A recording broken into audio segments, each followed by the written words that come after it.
Hey there, you're looking kind of cute. Don't forget to subscribe and check out all my other socials. Enjoy. The afternoon sun shone through the blinds, making lines on the room. Shadows moved on the floor as Doug sat on the sofa. He fidgeted in his wrinkled navy shirt because he had been sitting too long. The TV played a sports recap, but Doug did not pay attention. He heard footsteps in the hallway. Doug sat up quickly. "You're back early," he said. Harriet stood in the doorway. She wore a neat, dark suit and looked serious, even though her day was long. She put her briefcase on the table with a loud sound. "We need to talk," she said in a short voice. Doug turned off the TV with the remote. "Is something wrong at work?" "Don't," she said sharply. "Come sit down and tell me what happened." She stayed standing with her arms crossed. "Where were you Tuesday afternoon?" "Tuesday?" Doug touched his chin. "Here. Where else would I be? The grocery store? The gym? Visiting your mother? What's this about?" Harriet pulled a manila envelope from her briefcase. "I know, Doug. I know about her." His stomach dropped. "Know about who?" "The woman from the coffee shop. The one you've been meeting every Tuesday and Thursday for the past 3 months." Doug stood, his khaki shorts suddenly feeling too tight. "That's not... You've got it wrong." "Do I?" She tossed the envelope onto the coffee table. Photos spilled out. Doug recognized himself immediately, sitting across from Monica at their usual corner table, leaning in close, her hand touching his. "Harriet, listen. I hired someone, a professional. Paul's very thorough." Doug's mouth went dry. "You hired a private investigator to follow me? What choice did I have? You've been distant, secretive, coming home with excuses about traffic when there's no traffic, showering the moment you walk in the door. It's not what it looks like. Then what is it?" Her voice cracked slightly. "Because from where I'm standing, it looks like my husband of 15 years is having an affair." Doug sank back onto the couch. "We just talk, that's all." "Just talk?" "Yes, Monica's going through a divorce. She needed someone to listen." "And it had to be you? My husband? In secret?" "I knew how it would look." Harriet picked up one of the photos. "How it would look? Or how it was?" "Nothing happened, I swear." "Your word doesn't mean much right now." She set the photo down carefully. "But I'm willing to give you a chance." Doug looked up. "What kind of chance?" "There's a program, intensive therapy, behavioral modification. It's unconventional, but the results speak for themselves." "Therapy? Harriet, I don't need..." "You do. We do. Unless you'd prefer I call my divorce attorney instead." The ultimatum hung between them. Doug studied his wife's face, the determined set of her jaw, the hurt barely concealed behind her professional facade. "What kind of program?" "One that addresses the root causes of infidelity. It's comprehensive, 6 months minimum." "6 months?" "That's non-negotiable. You'll work with specialists, undergo various treatments. It's not easy, but it's effective." Doug ran his hands through his hair. "And if I refuse?" "Then you can pack your things tonight." The silence stretched. Finally, Doug nodded. "When do I start?" "Monday, 9 sharp. The address is in the envelope." She turned to leave, then paused. "Doug, this is your only chance. Don't waste it."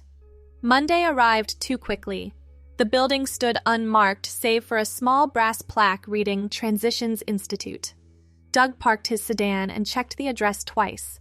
Inside, soft lighting and muted colors created a calming atmosphere. A receptionist in a lavender blouse smiled warmly. "You must be Douglas. Dr. Whitman is expecting you." She led him down a corridor lined with abstract art. The office at the end was spacious, dominated by floor-to-ceiling windows overlooking a garden. Dr. Whitman rose from behind her desk. Her silver hair was pulled back in an elegant chignon, and her navy dress spoke of quiet authority. "Please sit. Would you like some tea?" "No, thank you." Doug settled into the leather chair. "I'm not sure what my wife told you." "She told me enough, but I'd like to hear your perspective." For the next hour, Doug found himself talking about his job loss 2 years ago, the gradual shift from provider to house husband, the creeping sense of purposelessness. And Monica represented what exactly? Someone who saw me as more than Harriet's unemployed husband. We talked about books, movies, normal things. Yet you kept these meetings secret. I knew Harriet wouldn't understand. Dr. Whitman made a note. Our program is unique, Douglas. We don't just address symptoms. We rebuild from the foundation up. What does that mean? It means examining every aspect of your identity, your choices, your patterns. Some participants find the process transformative in unexpected ways. Harriet mentioned behavioral modification. Among other techniques, we use a holistic approach, therapy, lifestyle changes, even aesthetic modifications when appropriate. Aesthetic modifications? Sometimes external changes facilitate internal growth, but we'll discuss that as we progress. She stood. Let me show you around. The tour revealed treatment rooms, a fitness center, and what appeared to be a boutique. Why the clothing store? Part of our process involves experimenting with presentation. How we dress affects how we feel, how others perceive us. She gestured to a rack of garments. Some clients find it helpful to explore different aspects of themselves through appearance. Doug fingered a silk scarf. This seems a bit unusual for marriage counseling. We're not marriage counselors. We're identity specialists. Your marriage problems stem from identity issues, who you are versus who you think you should be. Back in her office, she handed him a thick packet. Review these consent forms. We'll begin with standard therapy, but I want you prepared for unconventional methods. How unconventional? That depends entirely on you and your willingness to change. The first weeks passed in a blur of appointments, individual therapy sessions with Dr. Whitman, group discussions with other clients, workshops on communication and self-awareness. You're holding back, Dr. Whitman observed during their 4th week. Still maintaining walls. I'm trying. Try harder. Tell me about your childhood. What about it? When did you first feel pressure to be someone you weren't? The question unlocked memories Doug had buried. His father's disappointment when he quit football, his mother's insistence that boys don't cry, the constant pressure to be tough, successful, dominant. I see. Dr. Whitman leaned forward. You've spent your entire life performing masculinity as others defined it. No wonder you felt empty. That's a bit dramatic. Is it? You lost your job and felt worthless. Why? Because your identity was tied to being a provider. When that vanished, so did your sense of self. Doug shifted uncomfortably. Lots of men struggle with job loss. Yes, but you sought validation from another woman rather than addressing the real issue. Which is? You don't know who you are beneath the roles you've been assigned. That night, Doug called Harriet. Their conversations were limited to twice a week, part of the program's structure. How's it going? Her voice sounded tired. It's intense, different than I expected. Different how? They're making me examine everything. Why I made certain choices, what drives me. That sounds good. I miss you. A pause. I miss you too. But this is necessary. I know I'm committed to making this work. I hope so. By the 8th week, Dr. Whitman introduced new elements to their sessions. We're going to try something different today. She gestured to a door Doug hadn't noticed before. Through there, you'll find various clothing options. I want you to choose something that feels authentic, not what you think you should wear. This is about clothes? It's about choices. Conscious choices versus unconscious patterns. The room beyond contained racks of clothing in every style imaginable. Doug gravitated toward his usual. Khakis, polos, standard male attire. Then he stopped. Why these? Because they were expected? Because they were safe? His hand brushed against softer fabrics. A memory surfaced. Trying on his sister's dress as a child, the way the fabric felt against his skin before his mother's horrified reaction ended the experiment. Take your time, Dr. Whitman's voice carried through the doorway. There's no wrong choice. Doug spent an hour exploring. Eventually, he emerged wearing dark jeans and a burgundy shirt in a fabric softer than his usual choices. How does that feel? Different, but good different. Excellent. We'll build from here. The weeks that followed brought more experiments. guided visualizations where Doug imagined himself in various scenarios, role-playing exercises that challenged his assumptions. Gradually, the walls he'd built began to crumble. "I want to try something," he told Dr. Whitman during week 12. "What's that?" "The boutique. Some of those other clothes. I'm curious." She smiled. "Curiosity is good. Maria will assist you." Maria, the boutique consultant, was patient and encouraging. "First time exploring? Is it that obvious?" "Everyone starts somewhere. What draws your interest?" Doug found himself drawn to colors he'd never worn. Deep purples, soft pinks, flowing fabrics that moved differently than his usual rigid clothing. "Try this." Maria held up a tunic-style top in cream-colored silk. "With these leggings, just to see how it feels." In the changing room, Doug stared at his reflection. The outfit completely changed his silhouette, softening the harsh lines he'd always maintained. "How do we feel?" Maria called. "I don't know. Different. Good different or bad different?" Doug studied himself. Without the armor of traditional masculine clothing, he looked vulnerable, but also somehow more real. "Good different, I think." "Wonderful. Come out. Let's see." Standing before the three-way mirror, Doug barely recognized himself. Maria made small adjustments. A belt here, a slight tuck there. "You have lovely features that harsh clothing hides. See how this brings out your eyes?" "My wife always said I had nice eyes." "Smart woman. Would you like to try more?" The afternoon became a revelation. Each outfit unlocked something. Memories, feelings, possibilities he'd never allowed himself to consider. "This is about more than clothes," he said to Dr. Whitman later. "Of course it is. Clothing is just the entry point." "What did you discover?" "That I've been hiding, not just from Harriet, but from myself." "And what would happen if you stopped hiding?" "I don't know. That's terrifying." "And exciting?" Doug considered. "Maybe. Yes." "Good.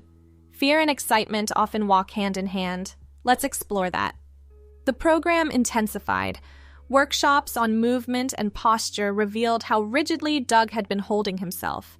Voice coaching sessions uncovered the strain of constantly pitching his voice lower than its natural register.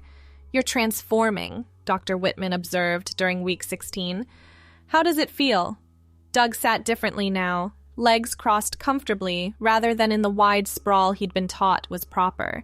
His hair had grown past his collar, something he'd never allowed before. "Like I'm becoming someone new? Or maybe discovering who I always was?" "Tell me more." "The person Harriet married, he was a construction, built to meet expectations, provider, protector, all those traditional roles. But underneath..." "Yes? I don't know yet. That's what I'm figuring out." Dr. Whitman smiled. "You're ready for the next phase." "Which is?" "Choosing a name that fits who you're becoming. Many clients find their given names no longer suit them." "You want me to change my name?" "I want you to consider if Doug represents who you are now. Names carry power.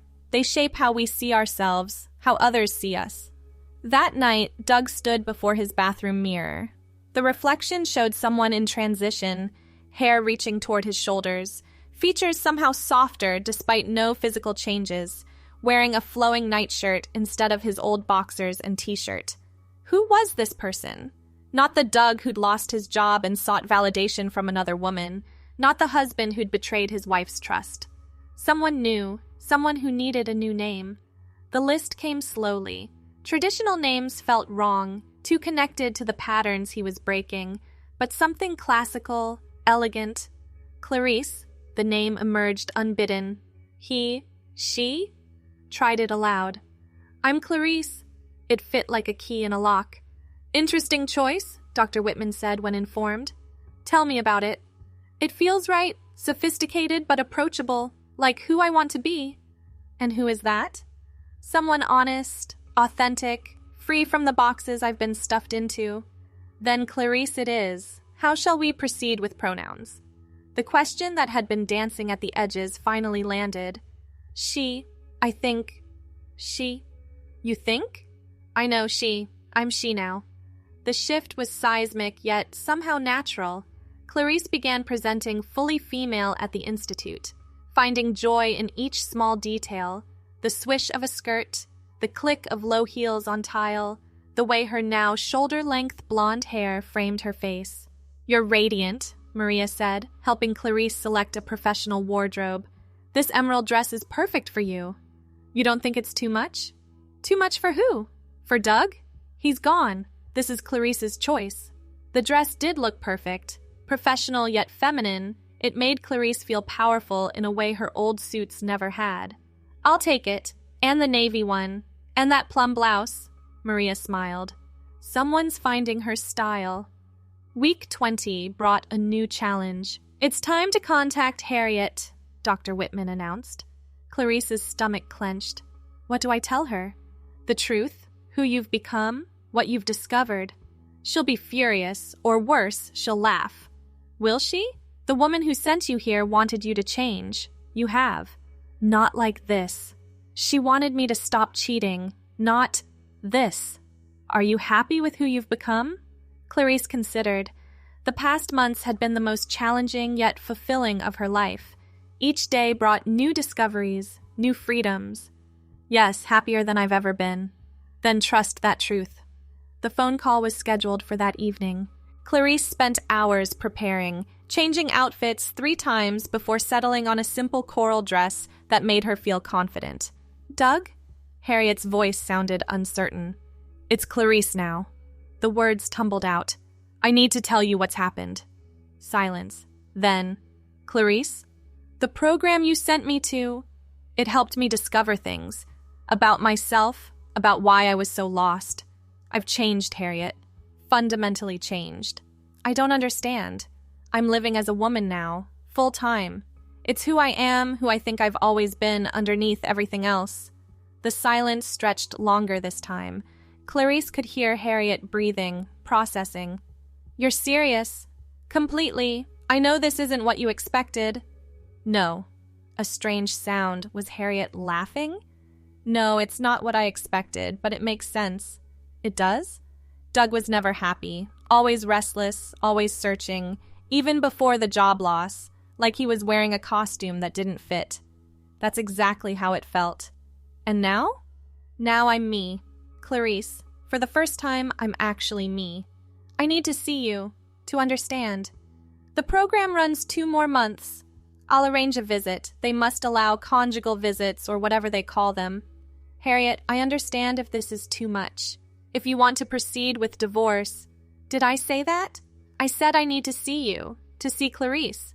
The visit was arranged for the following week. Clarice spent days preparing, anxiety building with each passing hour. You're overthinking, Dr. Whitman counseled. Be yourself, that's all you can do. But what if she sees me and realizes she made a mistake? What if she's disgusted? What if she's not? What if she sees the person you've become and recognizes someone worth knowing? The day arrived gray and drizzly. Clarice chose carefully, a professional ensemble in navy with subtle jewelry. Her blonde hair was styled simply, makeup minimal but polished. The visiting room was neutral territory, comfortable chairs arranged around small tables. Clarice arrived first, hands trembling slightly. Then Harriet walked in. She stopped just inside the doorway, taking in the sight. Clarice stood, smoothing her skirt nervously. Hi. Harriet approached slowly. Her expression was unreadable, lawyer face firmly in place. Clarice. Yes. They stood facing each other, 15 years of marriage and 5 months of separation, creating a chasm between them. Then Harriet smiled. You look beautiful. Clarice's knees nearly buckled. Really? Really. Sit. Tell me everything. For 2 hours, Clarice talked about the discoveries, the challenges, the joy of finally feeling authentic. Harriet listened, asked questions, processed. And Monica? How does she fit into this? Clarice winced. She was a symptom, not the cause. I was drowning in an identity that didn't fit. She made me feel seen, but for all the wrong reasons. Do you still have feelings for her? No. What I felt wasn't real attraction. It was desperation for validation. I see that now. Harriet nodded slowly. The program director says you have 2 months left. Yes, we're working on integration now, how to live this truth in the real world. And then? I don't know. I can't expect you to stay married to me, not when I'm so different from the person you married. Different, yes, but also more honest than Doug ever was. What are you saying? Harriet leaned forward. I'm saying I want to see where this goes, who Clarice is as a partner, if you'll have me. If I'll have you? Harriet, I betrayed your trust. Doug did. Doug is gone. I'm interested in knowing Clarice. Tears threatened Clarice's carefully applied mascara. I don't deserve this chance. Maybe not, but I'm offering it anyway. The final 2 months of the program focused on practical matters, legal name change procedures, hormone therapy options, building a support network. Clarice threw herself into each aspect, hope building with each milestone. You're graduating next week, Dr. Whitman announced during their final session. How do you feel? Terrified, excited, ready. Have you and Harriet discussed living arrangements? She wants me to come home, but not as her husband. We're starting fresh. She actually had an interesting proposal. Oh? She wants to hire me as her personal assistant. She's made partner and needs support. It would give me purpose, income, a chance to rebuild. How do you feel about that? Like it's perfect. I can use my organizational skills, support her career, and we can see if our relationship works in this new dynamic. You've come so far, Clarice. I'm proud of you. I couldn't have done it without this place, without you pushing me to dig deeper. You did the work. I just provided the space. Graduation day was small, intimate.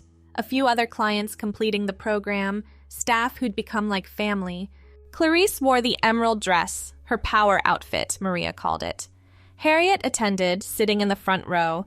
Her presence grounded Clarice as she received her completion certificate. Today marks not an ending, but a beginning, Dr. Whitman addressed the group.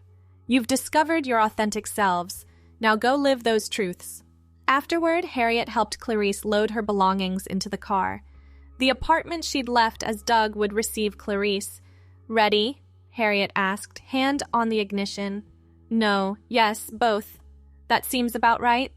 She started the engine. Let's go home. The apartment looked exactly the same, yet completely different through Clarice's eyes.